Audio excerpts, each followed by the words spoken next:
In one science fair, one girl had done a memorable experiment with seed. She had started to plant seeds with two identical DNA and put one of them in a nutrient rich soil and another poor one. However, she had cared for both of them similarly by watering them carefully. As it is expected, the seed nurtured in poor soil made a pitiful, withered plant. Her point was that even though the seed material provided equal growth opportunities for both plants, starting equal was not enough. It is applicable that when you want to raise smart and happy kids, all the nurture in the world won't change the fact that 50% of your child's potential is genetic. Good news, you can change the other 50%. Perhaps you've heard such a statement. Playing Mozart to your womb will improve your baby's future math scores. The kid has a great deal to accomplish in a very short time. In that first part of the process, the brain setting up its neuroanatomical shop in the womb, it is simply not possible to react to the stimuli from the outside in this period. And in the second phase, brain cells begin to make linkages. The fetus begins to exhibit much greater sensitivity to the outside world. In the first months of the fetus, the baby wants to be left alone. But after the 6th month, your baby can listen to you talking, smell the perfume you wear.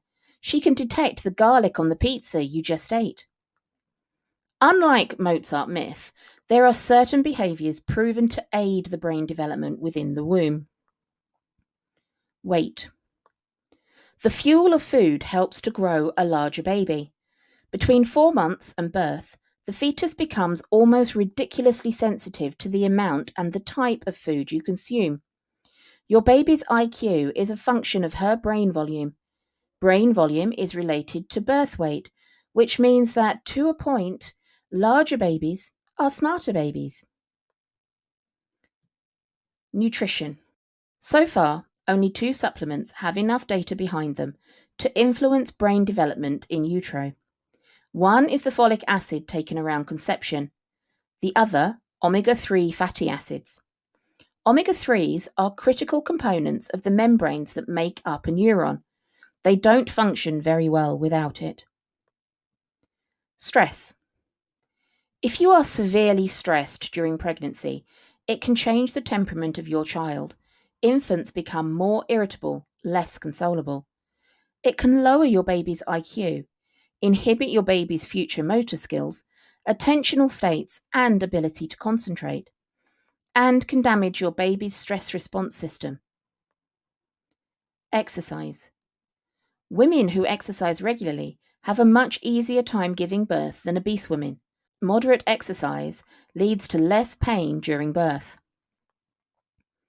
Relationship. A relationship between mums and dads is another essential factor for healthy brain development.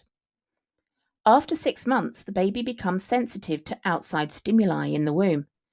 Once the baby leaves his comfortable, watery incubator, his brain becomes even more vulnerable. Sustained exposure to hostility can erode a baby's IQ and ability to handle stress. If you want your child to be equipped with the best brain possible, you need to know about this before bringing home your bundle of joy. Do you want to get your kid into Harvard? Do you want to know what the data say? Go home and love your wife. Why is relationship essential? Another reason is related to the safety feeling of the baby. Since survival is the brain's most important priority, safety is the most crucial priority expression. In this regard, babies are entirely at the mercy of the people who brought them into the world. They should feel secure above all other things. Smart baby seed. Babies come to the world with some ingredients that make up their intelligence. By looking at these ingredients, you can contemplate your child's intellectual gifts. The first ingredient is the desire to explore. If you look at 4-year-olds, they are continually asking questions. However, eventually they learn adults value the right answers, and then they rarely show the same inquisitiveness later. Inquisitiveness is a part of intelligence.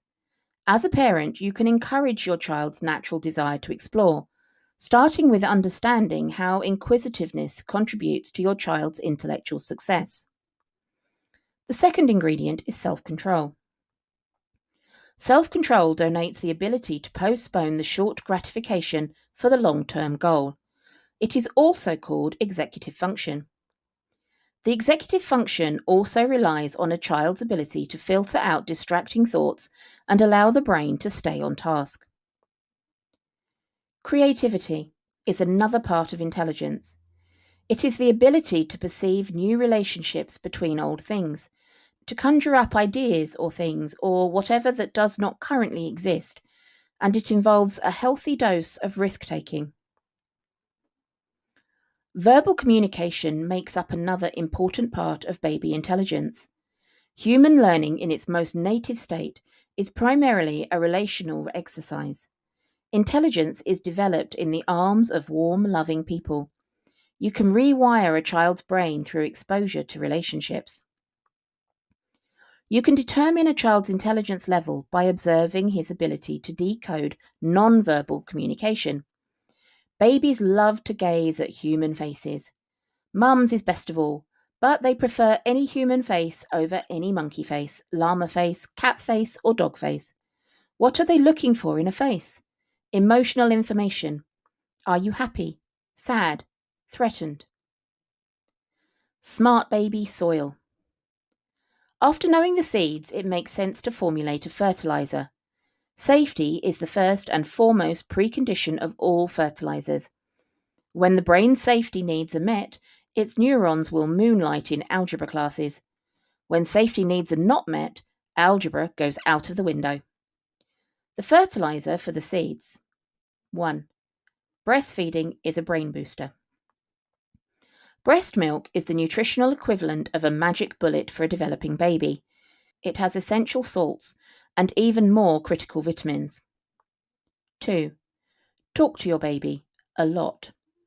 The more parents talk to their children, even in the earliest moments of life, the better their kids' linguistic abilities become and the faster that improvement is achieved. Remember, it takes a real live person to benefit your baby's brain, so get ready to exercise your vocal cords, not the portable DVD players, not your television surround sound, but your vocal cords. 3. Open-ended play. Open-ended play should be the priority. Without any end goal in mind, kid is just sitting with a material, exploring it. Could have been pebbles, water or wooden blocks, sand, fabric or Play-Doh. 4. Praise effort, not IQ. If you praise your child's fixed features, 3 things are statistically likely to happen. First, your child will begin to perceive mistakes as failures, because you told her that success was due to some static ability over which she had no control. She will start to think of failure, such as a bad grade, as a static thing too. Now perceive executive of ability. Successes are thought of as gifts rather than the governable product of effort.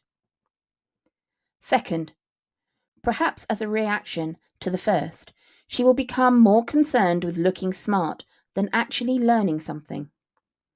Third, she will be less willing to confront the reasons behind any deficiencies, less willing to make an effort. Such kids have a difficult time admitting errors. There is too much at stake for failure. What to say instead? You worked hard. Well done. You made the hard effort. The toddler in the litter box. It is not recommended to expose a child to the screen world before 2. After the age of 5, it can be allowed by paying attention to the content for 2 reasons. The first is that kids are good at imitation. A 13-month-old child can remember an event a week after a single exposure. By the time she is almost a year and a half, she can imitate an event 4 months after a single exposure. The second reason content is so important is that our expectations and assumptions profoundly influence our perception of reality. The dangers of hyperparenting. I understand where parents are coming from. In a competitive world whose winners increasingly are the smartest among us, it is reflexive for loving parents to be concerned about their child's intelligence. 1. Extreme expectations stunt higher level thinking. Children are extraordinarily reactive to parental expectations. If little kids sense a parent wants them to accomplish some intellectual feat for which their brains are not yet ready, they are inevitably forced into a corner. 2.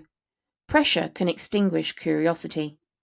Children are natural explorers, but if parents supply only rigid educational expectations, interest will be transformed into appeasement. 3. Continual anger or disapproval becomes toxic stress. There's another harm when parents press their children to do tasks their little brains aren't yet capable of executing. Pushy parents often become disappointed, displeased, or angry when their kids don't perform. Reactions children can detect at an astonishingly young age and want desperately to avoid.